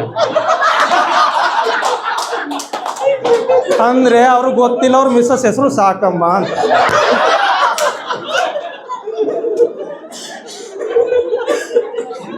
ಆಮೇಲೆ ಅವ್ರಿಗೆ CV ಸಮಾಧಾನ ಮಾಡಿ ಅವ್ರ ಮನೆಯವ್ರು ಏನೂ ಅಂದ್ಕೊಳ್ಳಿಲ್ಲ, ಇನ್ಯಾವ ತಂಗೆ ಕರೆಯಲ್ಲ ಸುಮ್ಗಿರಿ ಅಂತ ಹೇಳಿ ಸಮಾಧಾನ ಮಾಡೋದಾಯ್ತು ಅವ್ರಿಗೆ. ಈ SH ಅವರು ಸಮಾಜ ವಿಜ್ಞಾನ ಶಿಕ್ಷಕರು. ಅವ್ರು ಮೊದಲು ಹೇಗಿದ್ದಾರೆ ಹಾಗೇ ಇದ್ದಾರೆ. ಅವರು ಗಾಯಕರು ಕೂಡ ಹೌದು, ತಮ್ಮೆಲ್ಲರಿಗೂ ಗೊತ್ತಿದೆ. ಎಲ್ಲ ನಾವು ಒಟ್ಟಿಗೆ ಹಿಂದೆ ಇದ್ದಾಗ 1,000 ರೂಪಾಯಿ ಸಂಬಳ ತಕ್ಕಿದ್ದಂಥ ಖುಷಿಯಾಗಿ ಇದ್ವಿ. ಅವಾಗ ಹಳೆ ಗಾಡಿ ತಗೊಬೋತಿದ್ರು, ಅದು ಪೆಟ್ರೋಲ್ ಹಾಕ್ಸೋಕ್ಕೂ ಕಾಸು ಇರ್ತಿರ್ಲಿಲ್ಲ ಅವ್ರ ಹತ್ರ ಪಾಪ. ಅಂಥ ಜೀವನವನ್ನು ನಡೆಸಿ ಇವತ್ತು ಏನೋ ಕೈ ತುಂಬಳ ಸಂಬಳ ಬರುವಾಗೆ ಇದ್ದೀವಿ. ಈಗ ಪ್ರಿನ್ಸಿಪಲ್ ಆಗಿದ್ದಾರೆ. ನಾವು ಹಿಂದೆ ಪಟ್ಟ ಶ್ರಮದ ಪ್ರತಿಫಲ, ಆ ಪ್ರತಿಫಲ ನಿಮಗೆ ಎರೆದಂಥ ಒಂದು ವಿದ್ಯೆಯ ಇದು. ಆ ಕಾರಣದಿಂದ ಕಷ್ಟಪಟ್ಟರೆ ಪ್ರತಿಫಲ ಇದ್ದೇ ಇರ್ತದೆ ಅನ್ನೋದಕ್ಕೆ ನಾವೇ ಉದಾಹರಣೆಗೆ ಹೆಚ್ಚಾಗಿ ನೀವೇ ಉದಾಹರಣೆ. ಕಷ್ಟಪಟ್ಟಿದ್ದಕ್ಕೆ ತಾನೇ ಇವತ್ತು ನೆರಳಲ್ಲಿ ಕೂತಿದ್ದೀವಿ, ಇನ್ನೊಬ್ರಿಗೆ ಸಹಾಯ ಮಾಡುವಂಥ ಹಂತದಲ್ಲೂ ಇದ್ದೀವಿ. ನಮ್ಮ ಪ್ರಿನ್ಸಿಪಲ್ ಸರ್ ಹೇಳಿದಾಗೆ ನಿಮ್ಮ ಒಡನಾಡಿಗಳಲ್ಲಿ ಸಮಸ್ಯೆ ಯಾರಿಗಾರು ಅಥವಾ ಬರೋದು ಬೇಡ, ಸಹಾಯ ಇದ್ದರೆ ಯಾವುದೇ ರೂಪದಲ್ಲಾದರೂ ಕೂಡ ದಯಮಾಡಿ ನಿಮ್ಮ ಗ್ರೂಪ್ ಇದೆಯಲ್ಲ, ಗ್ರೂಪಲ್ಲಿ ನಮ್ಮನ್ನು ಹ್ಯಾಡ್ ಮಾಡಿದ್ದೀರಿ. ಅಂದರೆ ಕೆಲವು ನಿಮ್ಮ ತುಂಟಾಟಗಳು ಇರ್ತಾವಲ್ಲ, ಎಲ್ಲ ಮೆಸೇಜಲ್ಲಿ ಬರ್ತದೆ ಅಂತ ನನ್ನ ಡಿಲೀಟ್ ಮಾಡಿದ್ದೀರಿ.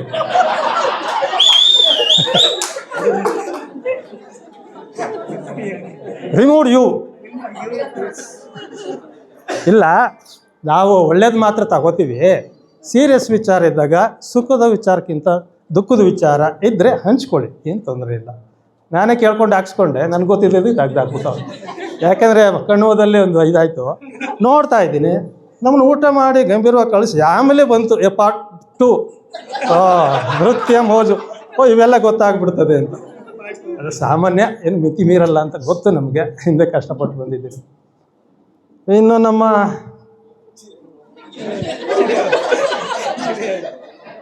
ನಮ್ಮ ಸ್ಟಾಫ್ ಕಟ್ಟಿರೋದು ನನ್ನ ಮಿಸ್ಸಸ್ಸು ಅಂತ ಇವರು.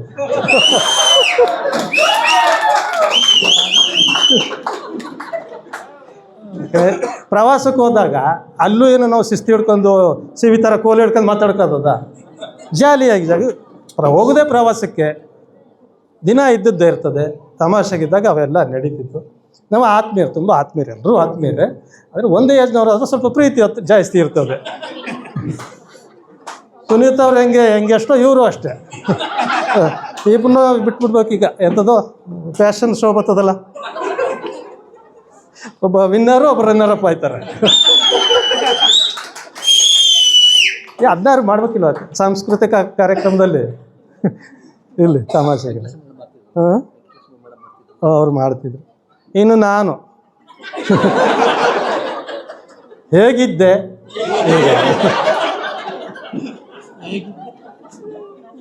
ಮೊದಲು ಇದು ಉಲ್ಟಾ, ನಾನು ಹೀಗಿದ್ದೆ,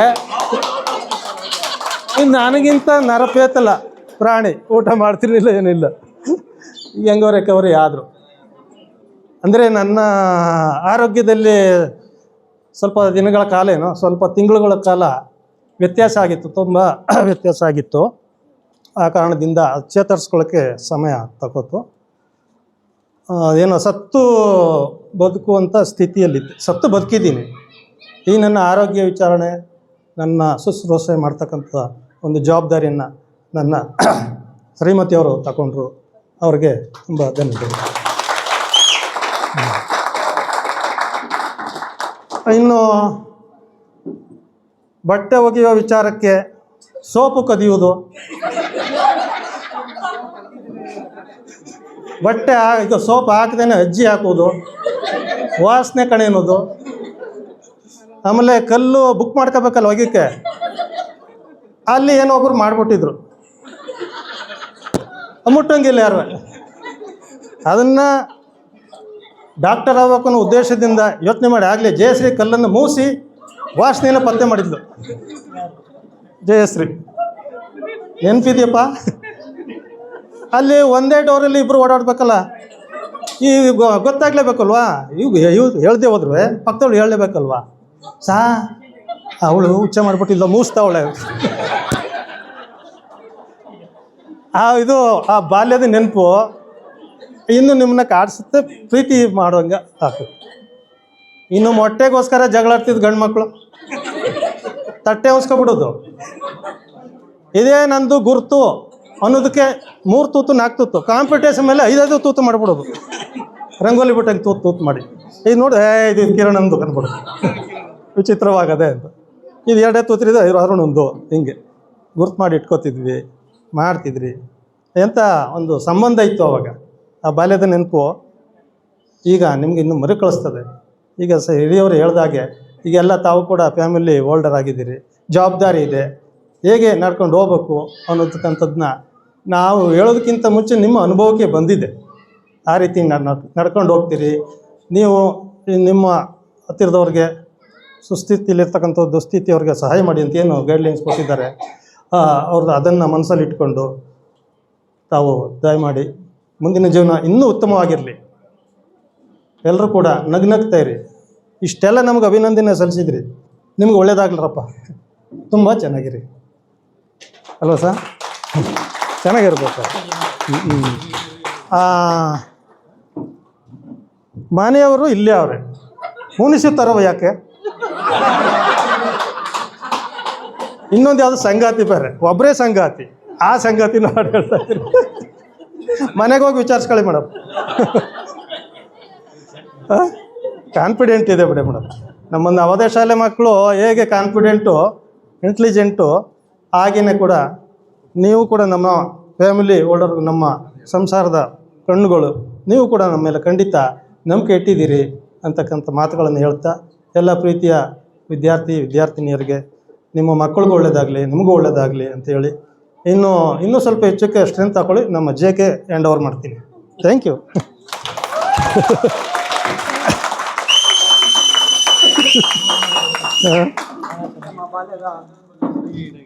ಎಲ್ಲರೂ ದೊಡ್ಡ ಅಣ್ಣ, ನಮ್ಗೆ ಯಾರು ನಮ್ಮ ಸ್ನೇಹಿತರು ಯಾರಿದ್ದಾರೆ ಎಲ್ಲರೂ ಅಣ್ಣ ಅಂತಲೇ ಕರೀತಾರೆ HBN ಸರ್ನ. ಅವರು ಹೇಗೆ ಅಂದರೆ, ನಾವು ಓಕೆ ಪರ್ಸ್ನಲಾಗೆಲ್ಲ ಮಾತಾಡ್ತೀವಿ, ಇಲ್ಲ ಅಲ್ಲಿ ಕ್ಲಾಸಲ್ಲಿದ್ದಾಗ ಹೇಳ್ತಿದ್ದೋ, ಅವ್ರು ಹೇಳೋದು ಒಂದೇ, ಆರಾಮಾಗಿರಪ್ಪ, ಎಷ್ಟಾಗ್ತದೆ, ಹೆಂಗೆ ಸರಳವಾಗಿ ಯಾವ ಥರ ಓದಬೇಕು, ಏನಿಲ್ಲ, ಅಷ್ಟೇ ಈಸಿನೇ. ನನಗೆ ಓದೋಕ್ಕೆ ಬರೋಲ್ಲ. ಈಗ ನಮ್ಮ ಸ್ನೇಹಿತರು ಕೆಲವರು ಓದೋಕ್ಕೆ ಬರೋಲ್ಲ, ಮಾರ್ಕ್ಸ್ ಕಮ್ಮಿ ಆಗಿದೆ, ಬರೋಲ್ಲ, ಏನೋ ಒಂದು ಹೇಳ್ತಾಯಿದ್ರು. HBN ಸರ್ ಅಷ್ಟೇ ಹೇಳೋದು, ಏನಿಲ್ಲಪ್ಪ, ಕಾನ್ಸಂಟ್ರೇಟ್ ಮಾಡಿ, ಎಷ್ಟಾಗುತ್ತೆ ಫಸ್ಟ್ ಅದನ್ನು ಬರೀರಿ, ಆಮೇಲೆ ನೋಡೋಣ, ಅಷ್ಟನ್ನು ಹೇಳಿ ನಮಗೆಲ್ಲ ಧೈರ್ಯ ತುಂಬ್ತಾಯಿದ್ರು. ನನಗೆ ಅಲ್ಲ, ನಮ್ಮ ಸ್ನೇಹಿತರು ಎಲ್ಲರಿಗೂ ತುಂಬ್ತಾಯಿದ್ರು. ಅದು ನಾನು ನೆನೆಸ್ಕೊಳ್ತೀನಿ ಸರ್, ಇಂಜಿನಿಯರ್ ಸರ್ಗೆ.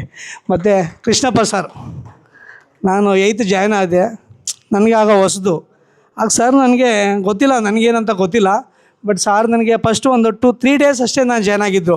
3 ಡೇಸ್ ಜಾಯ್ನ್ ಆಗಿದ್ದ ಮೇಲೆ ಸಾರ್ ನನಗೆ ಫಸ್ಟ್ ಟೈಮೇ ಕ್ಲಾಸಲ್ಲಿ ನನಗೆ ಸಬ್ಜೆಕ್ಟ್ ಏನೋ ಒಂದು ಬುಕ್ ಕೊಡ್ತಾರೆ, ನೋಟ್ಸ್ ಬರ್ಸು ಅಂತ ಹೇಳ್ತಾರೆ ನನಗೆ. ಹಾಗೆಲ್ಲ ನಮ್ಮ ಸ್ನೇಹಿತರೆಲ್ಲ ಒಂದು ಲಾಸ್ಟ್ 4-5 ಇಯರ್ಸಿಂದ ಬಂದಿರ್ತಾರೆ. ನಾನು ಆಗೊಂದು 3 ದಿನದ ಹುಡುಗ ಅಷ್ಟೇ, ಹೊಸ್ದಾಗಿ ಬಂದಿರ್ತೀನಿ. ನನಗೆ ಕೊಟ್ಟಿದ್ರಲ್ಲಪ್ಪ, ಏನಂತ ಕೊಟ್ಟರು ಅಂತ ನನಗೂ ಗೊತ್ತಿಲ್ಲ ಸರ್, ಏನಂತ ಫಸ್ಟ್ ಟೈಮೇ ಕೊಟ್ಟರೆ ನೋಟ್ಸ್ ಬರ್ಸು ಅಂತ. ಏನೋ ನನಗೂ ಗೊತ್ತಿಲ್ಲ, ನಾನು ಏನೋ ನೋಡಿದ್ರೋ ಇಲ್ಲ ಏನಂತ ಕೇಳಿದ್ರೋ ಗೊತ್ತಿಲ್ಲ. ನನಗೆ ಅವರು ತುಂಬ ಇಷ್ಟ ಆಯಿತು, ಅದಕ್ಕೆ ನಾನು ತುಂಬ ಖುಷಿ. ಮತ್ತು ಉಮಾದೇವಿ ಮೇಡಮ್ ಬಗ್ಗೆ ನಾನು ಏನು ಹೇಳೋಕ್ಕೆ ಇಷ್ಟಪಡಲ್ಲ. ಅವರು ಎಲ್ಲರಿಗೂ ಪ್ರಿಯವಾಗಿದ್ದಾರೆ ಅಷ್ಟೇ. ಸೀಸನ್ ಬಂದರೆ ಸ್ವಲ್ಪ ಚಳಿಗಾಲದಲ್ಲಿ ಬಂದಾಗ ಸ್ವಲ್ಪ ಕೋಲ್ಡ್ ಇದಾಗ್ತದೆ. ಮೇಡಮ್ ಆಗ್ತಾನೆ ಜಾಯ್ನ್ ಆಗಿದ್ದರು. ಜಾಯ್ನ್ ಆದಾಗ ತಲೆ ಸರ್ ಒಂದು ಕೋಲ್ಡ್ ಆದಾಗ ಆಗಲ್ಲ ಈ ಥರ ಆದಾಗ ಮೇಡಮ್ಗೆ ಏನಂದರೆ ಆರೋಗ್ಯದ ಕಾಳಜಿ, ಮತ್ತು ಎಲ್ಲರೂ ಏನೇ ಒಂದು ಇದಾದರೂ ಅಷ್ಟೇ, ನಮಗಾಗಲಿ ಹುಡುಗರಿಗಾಗಲಿ ಆರೋಗ್ಯದ ಕಾಳಜಿ ನೋಡೋದು ಜಾಸ್ತಿ. ಮೇಡಮು ಆಗ ಹೇಳಿ ಒಂದು ಮೇಡಮ್ ಆಗ ತರಿಸಿದ್ದು ನಮ್ಗೆ ಹೇಳಿದ್ದು ಹಾಸ್ಪಿಟಲ್ ತೋರಿಸಿ ಅಂತ. ಸೊ ನಾನು ಇವಾಗೂ ಸ್ಪೆಕ್ ಯೂಸ್ ಮಾಡ್ತೀನಿ, ಇವಾಗೂ ಸ್ಪೆಕ್ ಯೂಸ್ ಮಾಡ್ತೀನಿ ಮೇಡಮ್. ಅದು ಬರೀ ವಿಂಟರ್ ಸೀಸನಲ್ಲಿ ಮಾತ್ರ. ಆ ಒಂದು ಕಾಳಜಿಗೆ ಮೇಡಮ್ನ ನಾನು ನೆನೆಸ್ಕೊಳ್ತೀನಿ, ಇನ್ನೇನಿಲ್ಲ. ಮತ್ತು ಸುನೀತಾ ಮೇಡಮ್ ಅವರು ನಮ್ಮ ಹತ್ರ ಸ್ವಲ್ಪ ದಿನನೇ ಕಳೆದಿದ್ದು, ನಮಗೇನಿಲ್ಲ, ಬಟ್ ಎಲ್ಲ ಚೆನ್ನಾಗೇ ನಾವು ಅವ್ರ ಜೊತೆ ಇದ್ದು, ಅದನ್ನ ಹೇಳೋಕ್ಕೆ ಇಷ್ಟಪಡ್ತೀನಿ, ಇನ್ನೇನಿಲ್ಲ, ಯಾಕಿಲ್ಲ. Okay sir. ಮತ್ತು ನನ್ನ ಜೀವನದಲ್ಲಿ ಮತ್ತೆ ಇನ್ನೊಂದು ಏನಂದರೆ ನಮ್ಮ ಕ್ಲಾಸ್ಮೇಟ್ಸು, ಅದು ಎಲ್ಲರೂ ನನ್ನ ಸ್ನೇಹಿತರು. ಬನ್ನಿ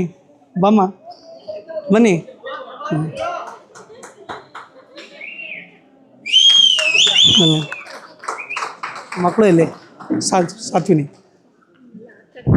ನಮ್ಮ ಸ್ನೇಹಿತರು ಎಲ್ಲರಿಗೂ ಅದೇ ಒಂದು ಎಲ್ಲರಿಗೂ ಏನಪ್ಪ ಶ್ರೀನಿವಾಸ್ ಪ್ರಸಾದ್ ಓದ್ತಾ ಇದ್ದ, ಅವನು ಜಾಬಲ್ಲಿದ್ದಾನೆ, ಒಳ್ಳೆ ಜಾಬಲ್ಲಿದ್ದಾನೆ. ಎಲ್ಲರೂ ಹಾಗೇ ಕೇಳಿದ್ರು, ಒಳ್ಳೆ ಜಾಬಲ್ಲಿದ್ದಾನೆ, ಓದ್ತಿದ್ದಾನೆ, ಅವನು ಡಿಪ್ಲೊಮಾ ಮಾಡಿದ್ದಾನೆ, ಇಂಜಿನಿಯರಿಂಗ್ ಮಾಡಿದ್ದಾನೆ, ಅವನ ಬಿಸ್ನೆಸ್ ಸ್ಟಾರ್ಟ್ ಮಾಡಿದ್ದಾನೆ. ಏನೋ ಒಂದು ಎಲ್ಲರಿಗೂ ಒಂದು ಇದಿದೆ, ಗೊತ್ತಿಲ್ಲ ನನಗೆ. ಎಲ್ಲ ಸ್ನೇಹಿತರಿಗೂ ಅಷ್ಟೇ, ಗ್ರೂಪಲ್ಲಿ ಕೆಲವು ಗೊತ್ತಿರುತ್ತೆ, ಗೊತ್ತಿರಲ್ಲ, ಆ ಥರ ಇದೆ. ಬಟ್ ಏನಪ್ಪ ಗಿರ್ಜಾ ಆಮೇಲೆ ಜಸ್ಟ್ ಪಾಸ್ ಸ್ಟೂಡೆಂಟು, ಎಲ್ಲ ಅಷ್ಟೇ, ಜಸ್ಟ್ ಪಾಸ್ ಸ್ಟೂಡೆಂಟು. ನಾವು ಯಾವತ್ತೂ ಆ ಥರ ಅಂದ್ಕೊಂಡಿಲ್ಲ. ಮತ್ತು ಇನ್ನೊಂದಂದರೆ ನಾನು ಯಾರನ್ನೂ ಮಾತಾಡಿಸೇ ಇಲ್ಲ. ಇಷ್ಟು ಜನ ಇದ್ದಾರೆ, 14 ಜನ ಇದ್ದಾರೆ. 14 ಜನದ ಹತ್ರ ನಾನು 1 ನಿಮಿಷನೂ ಕೂಡ ಮಾತಾಡಿಲ್ಲ. 12 ಜನ ಇದ್ದಾರೆ, 1 ನಿಮಿಷ ಕೂಡ ಮಾತಾಡಿಲ್ಲ ಸರ್. ನಾನು ಯಾವಾಗ 1 ನಿಮಿಷ ಕೂಡ ಮಾತಾಡಿಲ್ಲ. ಅದಕ್ಕೆ ಎಲ್ಲರೂ ಅದನ್ನೇ ಕೇಳ್ತಾರೆ, 1 ನಿಮಿಷ ನಮ್ಮ ಹತ್ರ ಮಾತಾಡಿಲ್ಲ, ಗ್ರೂಪಲ್ಲೆಲ್ಲ ಅದೇ 1 ನಿಮಿಷ ಮಾತಾಡಿಲ್ಲ, ಅದು ಹೆಂಗೆ ನಿನ್ನ ಮದುವೆ ಆಗ್ಬಿಟ್ರು. ಎಲ್ಲರಿಗೂ ಅದೇನೆ ನನಗೆ, ಆಯ್ತಪ್ಪ ಹೆಂಗೆ ಯಾಕೆ ಹೆಂಗೆ ಮದುವೆ ಆದರು ಅಂತ.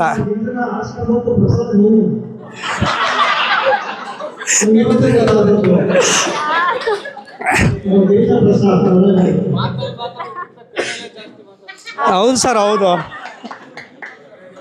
ಅದಕ್ಕೆ ಸರ್ ನಾನು ಅದನ್ನೇ ಹೇಳಿದ್ದು, ನಾನೇ ಸ್ವಇಚ್ಛೆಯಿಂದ ಕೇಳಿ ಸರ್, ನಾನೇ ಇಷ್ಟಪಟ್ಟು ಕೇಳಿ, ನಾನು ಅವ್ರೇನಿಲ್ಲ ಅವ್ರ ಮನೆಗೆ ಹೋಗಿ ಡೈರೆಕ್ಟಾಗಿ ಕೇಳಿ, ಅವ್ರ ಮನೇಲಿ ಕೇಳಿ. ಆ್ಯಕ್ಚುಲಿ ಡಿಪ್ಲೊಮಾ ಆಗಿದ್ದು ನಂದು, ಡಿಪ್ಲೊಮಾ ಆಗಿ ವರ್ಕ್ ಮಾಡ್ತಾಯಿದ್ದೆ. ಅವ್ರು ಕೇಳಿ ನಾನೇ ಮದುವೆ ಮಾಡಿಕೊಡಿ ಅಂತ ನಾನೇ ಕೇಳಿದೆ. ಬಟ್ ನಾನು ಕೇಳಿದ ಮೇಲೆ ಮತ್ತೆ 3 ಇಯರ್ಸ್ ನನಗೆ ಗ್ರ್ಯಾಜುಯೇಟ್ ಬೇಕಾಗಿತ್ತು. ಆಫ್ಟರ್ 5 ಇಯರ್ಸ್ ವರ್ಕಿಂಗ್ ಆದಮೇಲೆ 3 ಇಯರ್ಸ್ ವೆಯ್ಟ್ ಮಾಡಬೇಕು ನನಗೆ, ಆ ಥರ ಇದ್ದರೆ ನನಗೆ ಕಾಯಿರಿ ಅಂತ ಹೇಳಿದೆ. ಅದಕ್ಕೋಸ್ಕರ ಅವರು ವೆಯ್ಟ್ ಮಾಡಿ 3 years after completed in engineering ಮದುವೆ ಆಗಿದ್ದೀವಿ. ಸೊ ನಮಗಿಬ್ಬರು ಮಕ್ಕಳಿದ್ದಾರೆ, ಸಾತ್ವಿನಿ ಮತ್ತು ವಿರಾಟ್ ಅಂತ ಇಬ್ಬರು ಮಕ್ಕಳಿದ್ದಾರೆ ಸರ್. ಚೆನ್ನಾಗಿದ್ದೀವಿ. ನಾನು ಯಾವತ್ತೂ ಜೀವನದಲ್ಲಿ ಮರೆಯೋದೇ ಇಲ್ಲ ಯಾವತ್ತೂ ನನ್ನ, ಏಕೆಂದರೆ ನನಗೆ ಇಲ್ಲ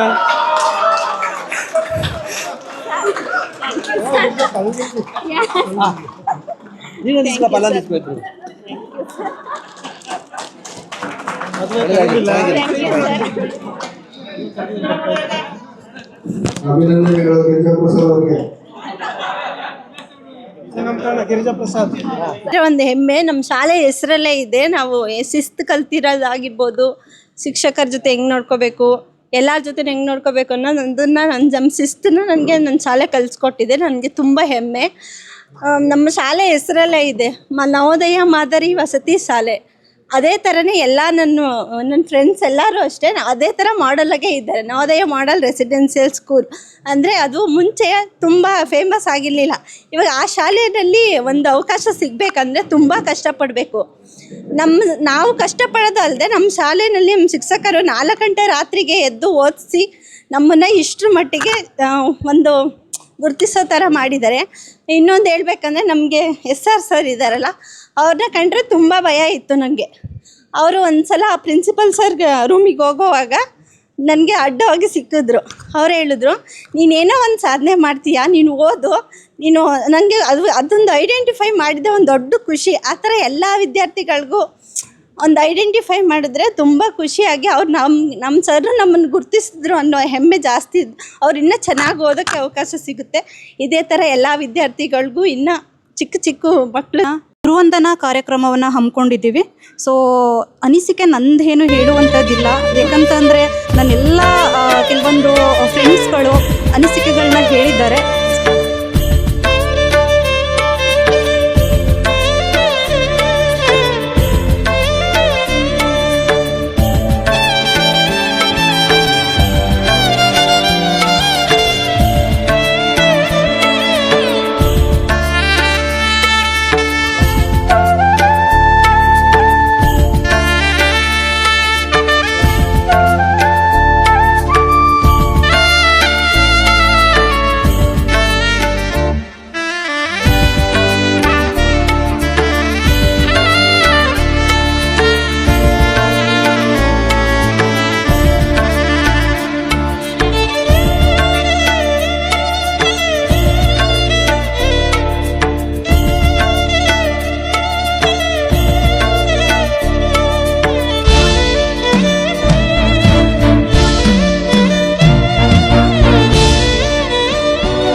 ಹೋದಾಗ ಅವರು ಡಯಾಲಿಸಿಸ್ ಮುಗಿಸ್ಕೊಂಡು ನಮ್ಮ ಶಾಲೆಗೆ ಬಂದಿದ್ರು ಚಾಮರಾಜಪೇಟೆಗೆ. ನಾನು ಮತ್ತು ಶ್ರುತಿ ಅಂತ ಹೇಳಿ ಪ್ರಿನ್ಸಿಪಲ್ ಇದ್ವಿ. ಅವ್ರು ನನ್ನನ್ನೇ ನೋಡೋಕ್ಕೆ ಅಂತಲೇ ಅಲ್ಲಿಗೆ ಬಂದಿದ್ದರು. ನಾನು ಅವ್ರು ನೋಡಿದಾಗ ತುಂಬ ಬೇಜಾರು ಅನಿಸ್ತು, ಯಾಕಂದರೆ ತುಂಬ ಇಳಿದೋಗ್ಬಿಟ್ಟಿದ್ರು. ಅದು ಡಯಾಲಿಸಿಸ್ಗೂ ಕೂಡ ಯಾರನ್ನೂ ಜೊತೆಯಲ್ಲಿ ಕರ್ಕೊಂಡು ಹೋಗಿರಲಿಲ್ಲ ಅವರು. ಮೋಸ್ಟ್ಲಿ ಅದು ವಿಕ್ಟೋರಿಯಾ ಹಾಸ್ಪಿಟ್ಲಲ್ಲಿ ಡಯಾಲಿಸಿಸ್ ಮುಗಿಸ್ಕೊಂಡು ಬಂದಿದ್ದರು. ನಾನು ಯಾರೋ ಸುರೇಶ್ ಸರ್ ಬಂದಿದ್ದಾರೆ ಅಂತ ಹೇಳಿದ ತಕ್ಷಣ ಹೊರಗಡೆ ಹೋದೆ. ನೋಡಿದ ತಕ್ಷಣ ತುಂಬ ಬೇಜಾರು ಅನಿಸ್ತು. ಏನು ಸರ್ ಡಯಾಲಿಸಿಸ್ಗೂ ಒಬ್ಬರೇ ಓಡಾಡ್ತಿದ್ದೀರಲ್ಲ ನೀವು, ಯಾರನ್ನ ಕರೆದಿದ್ರೆ ನಾನೇ ಬರ್ತಿದ್ನಲ್ಲ ಸರ್ ಅಂತ.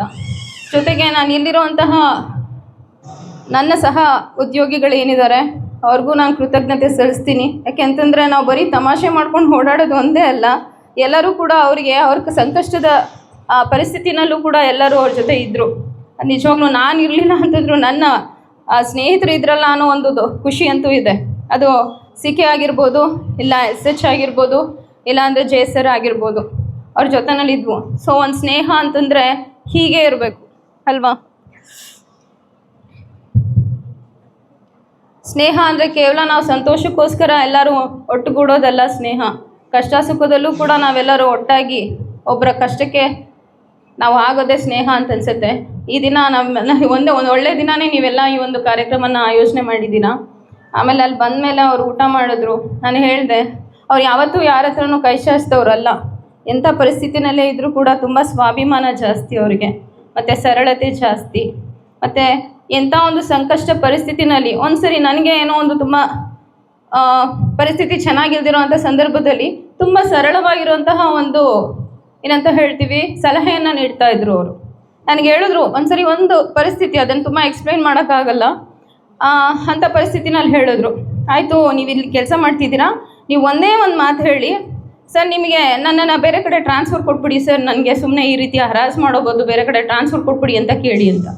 ನಾನು ಎಲ್ಲನೂ ಆಲಿಸ್ತಾನೇ ಇದ್ದೆ, ಅಲ್ಲಿ ಏನೇನು ನಡೀತಾ ಇದೆ, ಏನಾಗ್ತಿದೆ ಅಂತ.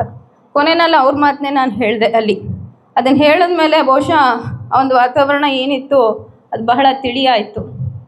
ಆನಂತರ ನಾನು ಅವ್ರನ್ನ ಮೈಸೂರು ಸರ್ಕಲ್ಗೆ ಕರ್ಕೊಂಡೋಗಿ ಬಸ್ ಹತ್ತಿಸ್ದೆ. ಸರ್, ನಿಮ್ಮ ಮನೆಗೆ ಹುಷಾರಾಗಿ ಹೋಗಿ, ಒಬ್ಬರೇ ಓಡಾಡಬೇಡಿ ಅಂದರೆ ಆ ಒಂದು ಸಂದರ್ಭದಲ್ಲೂ ಅವ್ರು ಹೇಳಿದ್ರು, ಇಲ್ಲ ನಾನು ಕಿಡ್ನಿಗೆಲ್ಲ ಮಾತಾಡ್ಬಿಟ್ಟಿದ್ದೀನಿ, ನಾನೆಲ್ಲ ಡೊನೇಟ್ ಎಲ್ಲ ಆಗೋಗ್ಬಿಟ್ಟಿದೆ, ನಂಗೆ ಡೊನೇಟ್ ಮಾಡಿಸ್ಕೋತೀನಿ ಅಂತ ತುಂಬ. ಆಗಲೂ ಕೂಡ ಅವ್ರ ಕಾನ್ಫಿಡೆನ್ಸ್ ಅಷ್ಟಿತ್ತು. ಆ ಕಾನ್ಫಿಡೆನ್ಸ್ ಲೆವೆಲ್ ತುಂಬ ಇಂಪಾರ್ಟೆಂಟು. ನನಗೆ ಆಶ್ಚರ್ಯ ಆಯಿತು, ಇಷ್ಟೊಂದು ಸುಲಭವಾಗಿ ಇದೆಲ್ಲ ಆಗುತ್ತಾ ಅಂತ. ಅವ್ರು ಅಷ್ಟೊಂದು ಅಂದರೆ ಅವ್ರು ಇನ್ನೂ ನಾನು ಇರ್ತೀನಿ, ಎಲ್ಲ ಮಾತಾಡಿದ್ದೀನಿ, ನಾನು ಡೊನೇಟ್ ಮಾಡ್ತಾರೆ ಅಂತ ಅಷ್ಟು ಕಾನ್ಫಿಡೆಂಟಾಗಿ ಹೇಳಿದ್ರು.